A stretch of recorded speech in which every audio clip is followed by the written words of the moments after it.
The following presentation is controversial and may be offensive to some audiences. Viewer discretion is advised.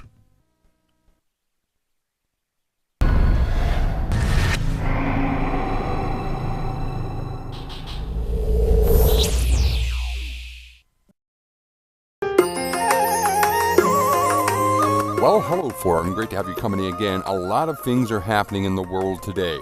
In fact, there is a major agenda to change people, to change people's ways they think, and to manipulate people's opinion about what's happening in the world today. This is my video on the bullshit about climate change. You know, there's been a lot of talk just recently about climate change, especially in the news, where Australia have drawn back. They have rescinded the carbon tax and the carbon trading. But we're now seeing the push for blaming human beings for climate change has been accelerating. We're seeing aid agencies now say that, oh, these typhoons that are happening in the Philippines and the bushfires that are happening in Australia, they're all to be blamed on man-made climate change. But the one thing they don't talk about is that typhoons like these, bushfires like these, they've been happening across the planet for thousands of years. They're always big. Some of them bigger than others. Some of them are more devastating than others. But they have been happening long before modern man has actually been moving into these places. So what we're seeing is, by stealth, they're now blaming the people of this planet for the very, very system that has been forced on us. Now, we wouldn't have all this climate change problem. We wouldn't have all these man-made emissions being put into our atmosphere if we had the technology, say, for example, of Nikola Tesla, of Stanley Myers, of some of the more wonderful inventors that have been taken out of the picture, and their technology have been taken out. So we can see now that there's even more of a push in the United States for climate change to be blamed on people, for them to make new laws, new legislations, and of course this evolves into new taxes, higher prices for food for everybody, higher prices for gas. I have with me in the studio here today a very, very good researcher who's been on this. He's got his finger on the pulse of what's happening across the world and in our cosmos. I'd like everybody to welcome Mr. Earthplay. Sir, it's good to have your company here today. And can you tell us just a little bit about what's happening in the United States at the moment with them trying to prepare new laws to change the people, to change the ideas of people? And what are your thoughts specifically about human-created climate change? Thank you. I'm not feeling great right now. I've been under the weather, but I still follow my research. I don't like the direction that I see our country moving in right now, especially since the presidential executive orders preparing the United States for the impact of climate change. Just like you said, our food prices, our utility prices, well, just about every commodity across the board is being targeted here. Of course, we all know that presidential executive orders are not being on the people, but in an indirect way they actually are. The Department of State, Department of Treasury, Defense, Justice, Interior, Agriculture, the Commerce Department, the Labor Department, the Department of Health and Human Services, the Urban Development Department, the Department of Transportation, the Department of Energy, the Department of Education, the Department of Veteran Affairs, the Department of Homeland Security, and the list just goes on and on. They're actually, I believe, changing American totalitarian society, and that's very evident by the Obama Health Care or the Health Powers Legislation Act that they crammed down everybody's throat. If you didn't want to open your throat and willingly swallow this crap, they'll ram it right up your ass. It's a very frustrating topic, but that's going to be my comment. I think that this is all leading to a totalitarian society, that it is already in place. And the American people, you know, God help me, are the stupidest people on the planet. I have to tell you. All they're concerned about is Sunday football, basketball, baseball, Dancing with the Stars, what's on television, and who can get stuck than the next guy. I don't see Americans addressing their, or even acknowledging that we have a problem. So I'm very frustrated here. You know, one of the things I hear a lot about is a continuous barrage in the media of blaming human beings for causing carbon footprints, for causing carbon pollution, for causing all these things. But we happen to be a carbon-based life form. Now, when you start having a tax on carbon, on a carbon-based life form, it seems to me very slightly hypocritical. Now, a lot of this stuff, too, is the system that was forced on us. The system of nuclear power was forced on us. We have no choice in it. The system of polluting the atmosphere with these big companies, the chemical companies, Monsanto, that are poisoning our environment, as was just pointed out. Now, this is not the people who are poisoning the planet. These are the major corporations in pocket with the governments, which I consider are nothing more than just tentacles of the one same octopus that is engaging in depopulation program here on Earth. And one thing I'd like to ask Mr. Earthplay is a lot of talk has been said about humans creating climate change on the planet, but the one thing I never see them talk about is extrasolar activity, things that are happening in our cosmos that are affecting Earth as well. Could you elucidate a bit further about this? Because there is there's a lot of evidence, in fact, that the sun affects our climate, that the things that happen to the sun affect our climate. Why is this not even being brought up in this climate change debate, if you could call it a debate at all? It's an agenda. As we all know, many of us have been watching the solar indexes and conditions and the data put forward for well over a decade now. I came into it during the peak of solar cycle 23, a very astounding time.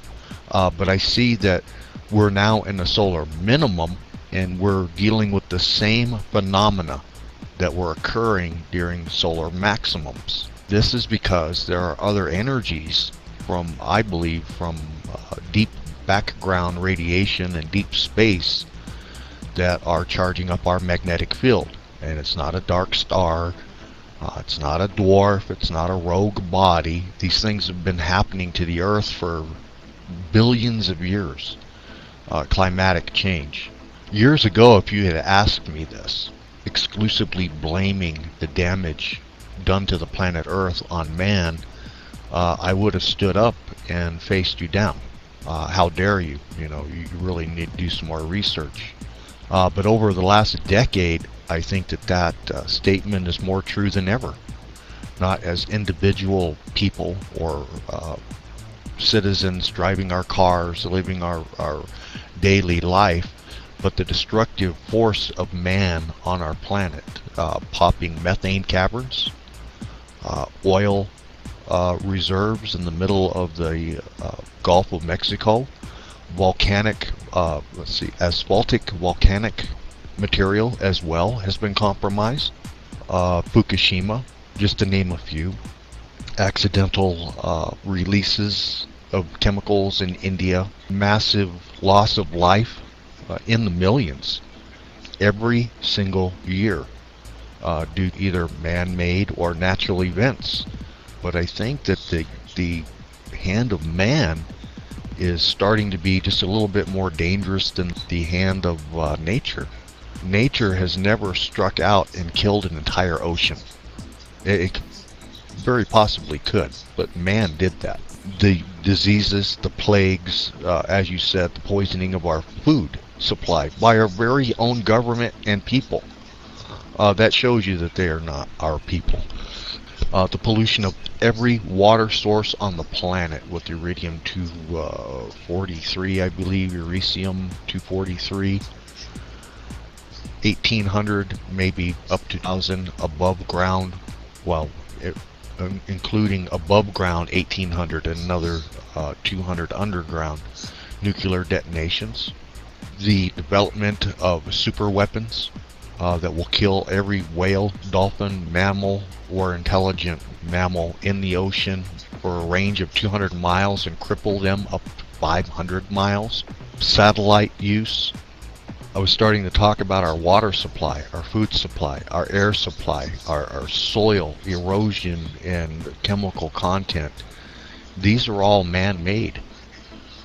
We cannot, deny that factor anymore. But is it recklessness on behalf of the human race? I don't think so, because many of these things seem to be purposely by design. They don't care. When they detonated the first nuclear bomb, there was clearly a majority of the scientists that thought that it would start a chain reaction in the atmosphere. But they did it anyway. They did it anyway. And we do so many of these actions. I don't know where it's all going to lead. Inevitably, I think that man is going to wipe himself out. We cannot sustain the level of toxicity, chemical releases, biological and chemical agents, assault upon our civilization or our environment for much longer. Fukushima may, I believe, already be the game changer. Well, sir, in your humble opinion, is the evidence there to suggest that human beings are actually changing the climate with our everyday actions that we do of driving our car, our SUVs, of consuming as we do? Is the evidence there to say that we are the ones that are changing our climate? Let's put aside the fact that since 1945 up to 1961, that they've let off over 20 nuclear devices in our atmosphere alone and in our stratosphere. So this poisoning of the planet has been going on for over 30, 40, 50 years.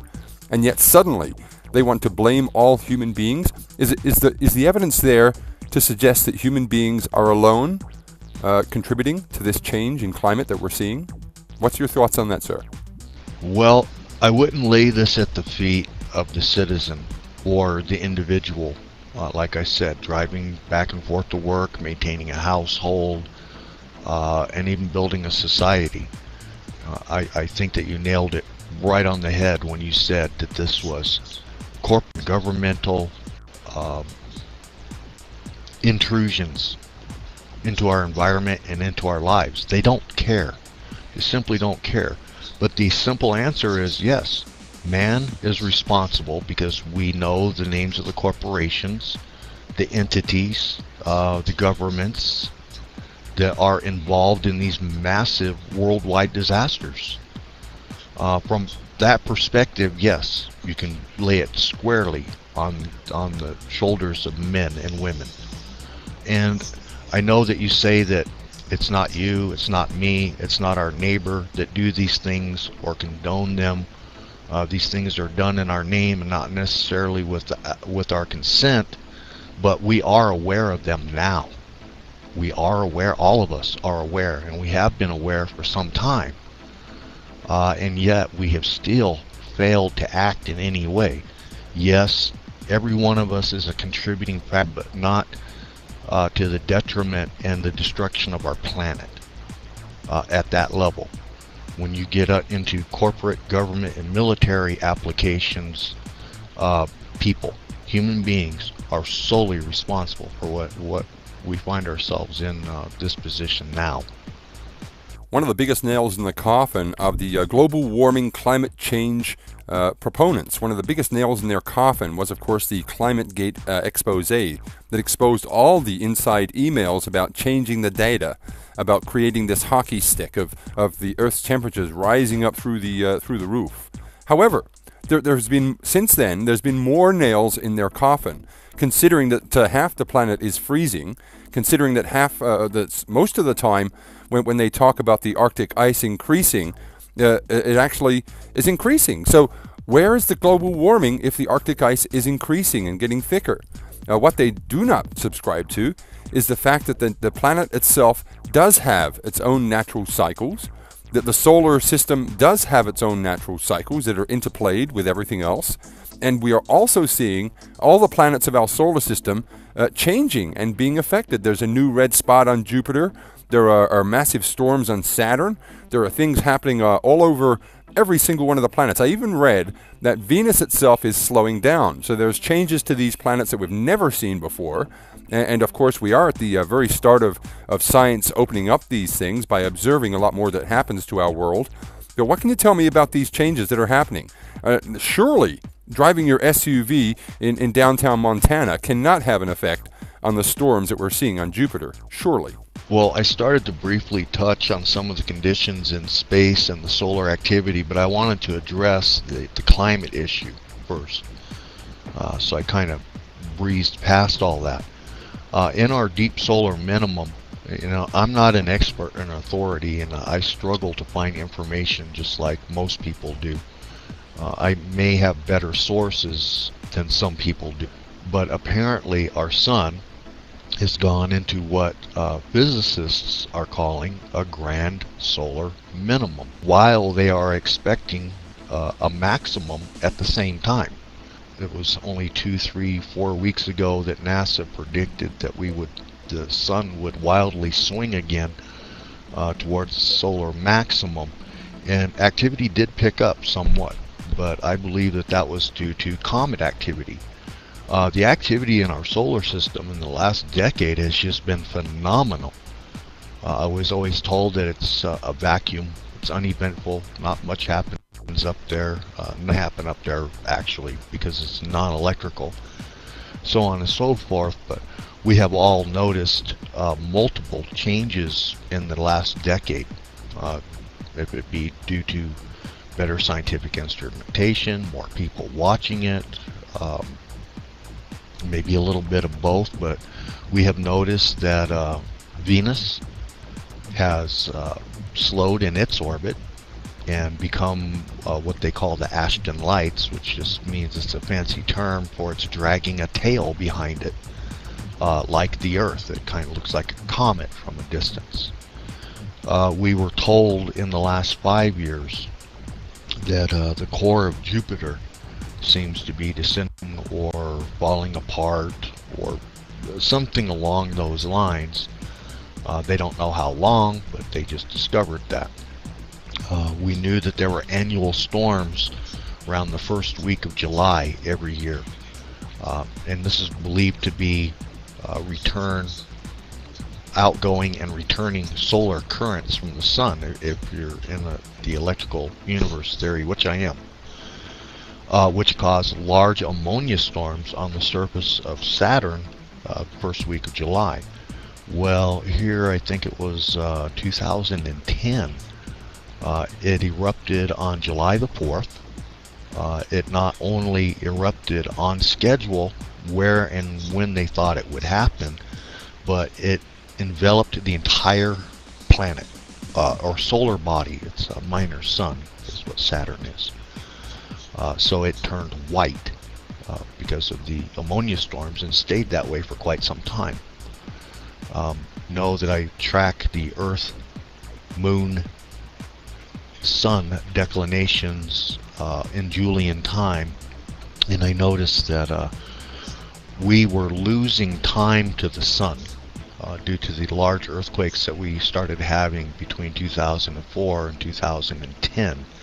We had fallen almost 8 minutes behind the Sun, and recently we have made up most of that time. They have actually been resetting the atomic clock January the 1st every year for the last 4 years. So yes, conditions in space are changing. I can't tell you exactly what they are. Personally, I feel that this has to do with energy bleeding off of the galactic, the Milky Way galaxy, that ebb out in every direction, 360 degrees. That this is always happening, and like waves in the ocean, some are larger, some are smaller, and now we're able to watch them, and I call them the Ibex wave because of the International Boundary Explorer, the Chandra, the Fermi 2, the High Energy Stereoscopic Survey, and a multitude of these institutions and observatories coming together and laying out one map in one program, trying to define the galactic plane, which they have done so very well.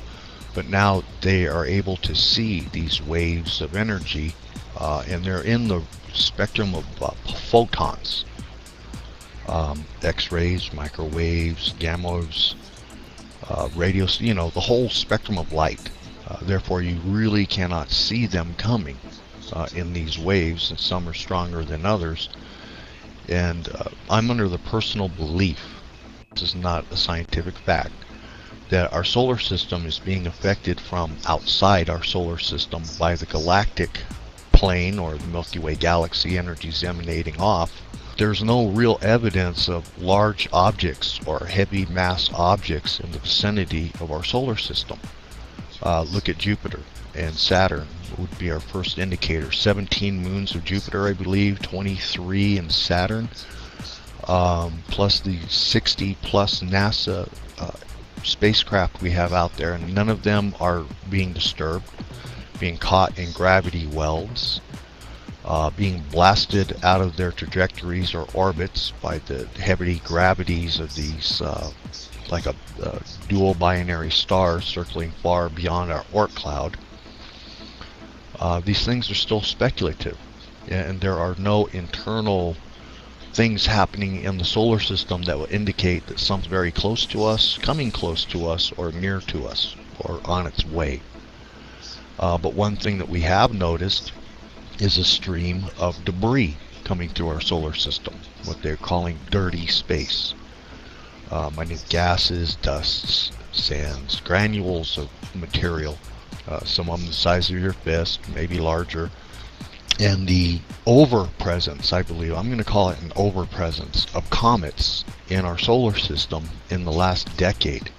I can remember, being interested in astronomy all my life, and maybe 1, 2, 3 comets would come through our solar system, known comets, through our solar system every year. And now we're up there where we have over a dozen of them right now today. More than 12 comets in our solar system, active in our solar system. Comet Elenin has returned. It's not, and it's on its way in, it's on the out, but has erupted a coma as large as the size of Jupiter, and it's still in our solar system. Approximately, what I believe it was 4 to 5 AU behind Jupiter on its way out when it erupted. This is inexplicable, and I've never heard of anything like this. I know that Comet Ison just went behind Mercury yesterday or the day before, and it had been glowing green because of the electrical field in charge through its coma actually turned blue. And the red shifting and all the instrumentation that we get all of a sudden just went completely berserk. They're still working that out.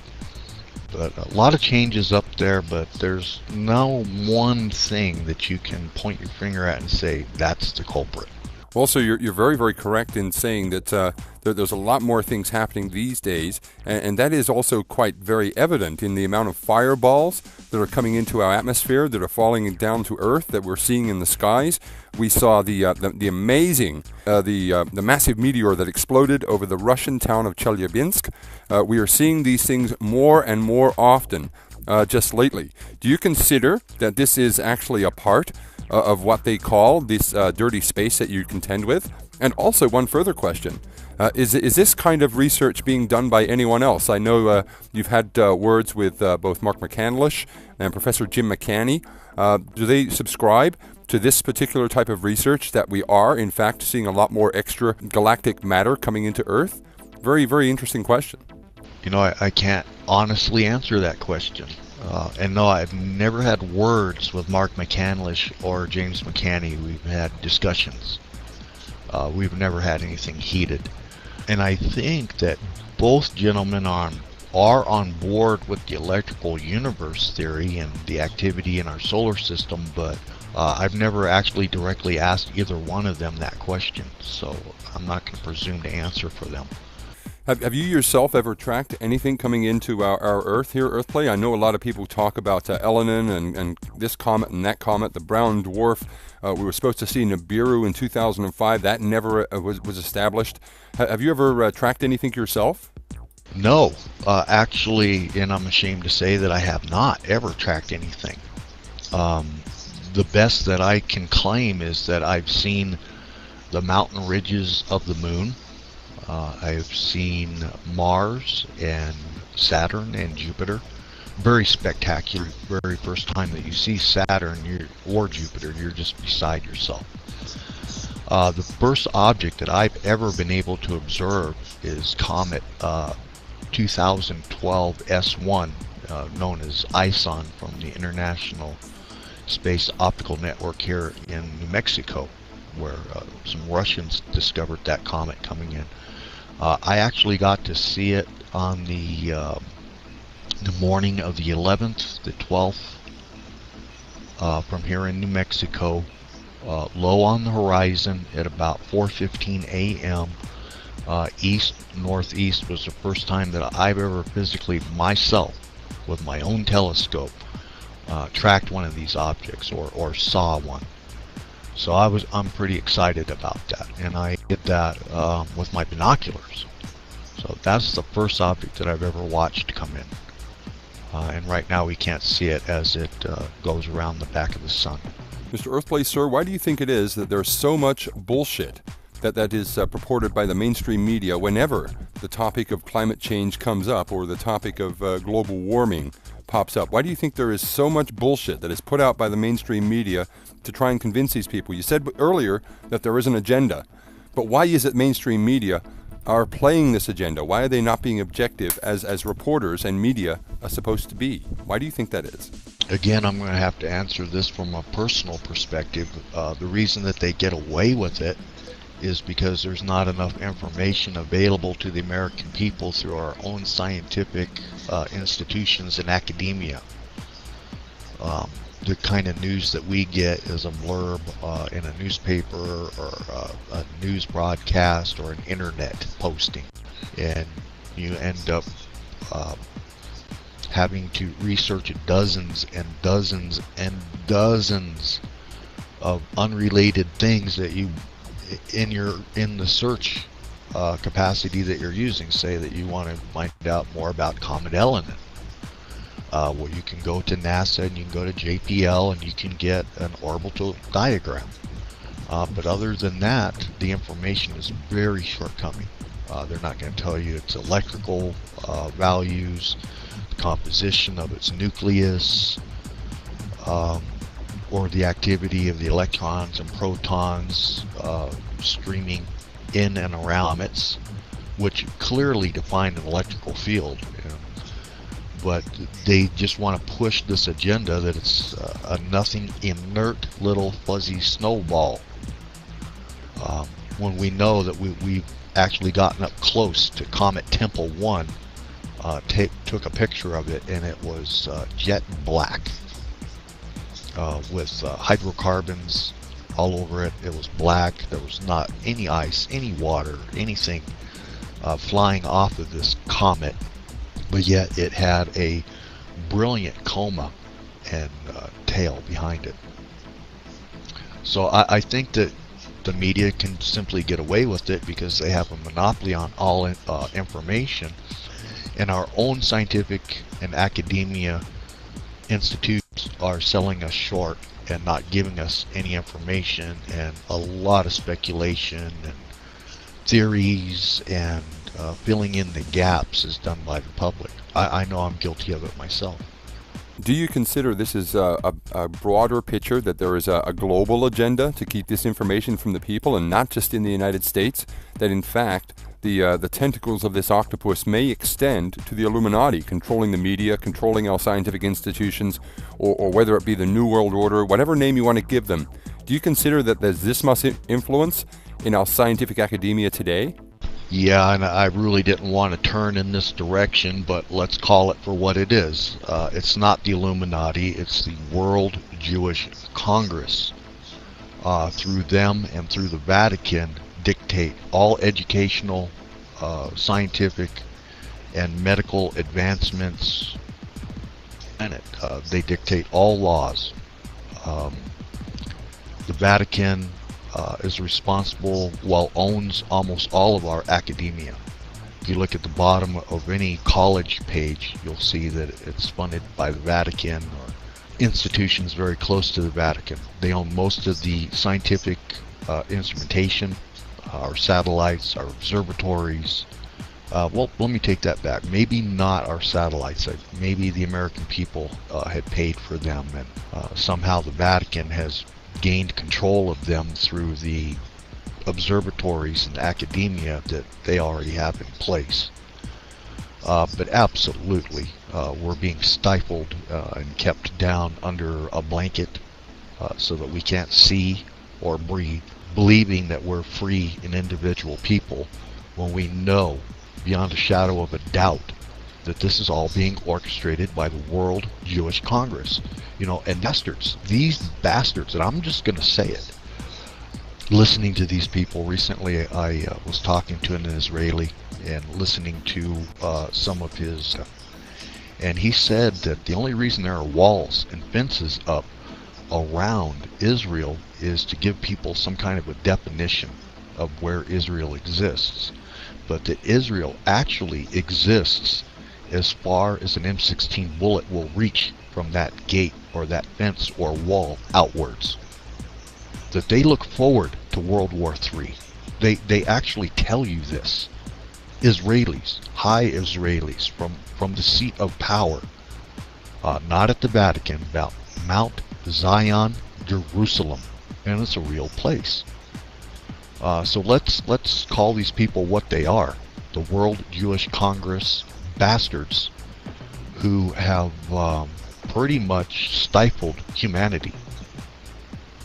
They are the first power in known history to have dominated the globe, and they continue to do so. To what end? I believe it will be a World War III, because the mentality of these people are our lands go out and exceed our boundaries as far as an M16 bullet can travel, or a rocket, or a jet plane. That is the boundary of Israel. And they make no pretentious claims about this. They tell you flat ass, they are working towards World War III to purge the world of infidels and anti-Semites. Well, sir, considering that you do support Palestine, considering that you do support the people to be aware of this, I don't consider you an anti-Semite at all. You mentioned earlier, however, that the Vatican were in control of academia. Does this extend that the Vatican actually have their own observatories? Is that correct? They have their own huge telescopes that they're keeping an eye on the cosmos with? I've heard that before, but can you clarify that for me, sir? Absolutely. They probably, and this is now an estimate because I did not prepare for this, 90% of all academia and observatories on the planet. They've been able to get into New Mexico, cut all the red tape, and put up another observatory in the Sacramento Mountains in less than 3 years. Now, you can't even build a house in less than 3 years. They own own Arecibo. They own all the biggest and largest telescopes in the world.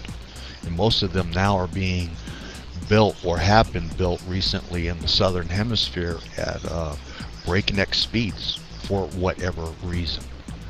Yes, there is a lot of debris, it would seem, coming in from the southern declination, which is actually our blind spot, coming in directly towards the South Pole. But we're changing that with McMurdo Station, which has been rebuilt because the old one is under snow. But they own all of this. You can go to the bottom page of any observatory or any college, and there'll always be some kind of a Vatican or a sister institution, which leads to the Vatican. Well, sir, Mr. Earthplay, thank you very much for your time. You've been very, very instructive and very informative, as always. I would like to say thank you very much, and God bless you for your time. Before we finish this interview, sir, can you tell me, do you support the stop funding of Israel? Do you support that, and why? Absolutely, I do. Only because I believe in the preservation of human life. These are the most foul, decadent, rude, obnoxious people you will ever meet in your life. They belittle, degrade, and diminish anything that they touch or come across. Just from the perspective of self-preservation, my family, my country, I'm going to make a very bold statement here. We need to reevaluate our relationship with Israel and be done with them. And let their fate be their fate. But right now they're guiding the world into oblivion. Well, sir, Mr. Earthplay, on behalf of Stop Funding Israel and all the people listening in here today, I'd like to thank you and say God bless, take care, and ciao for now.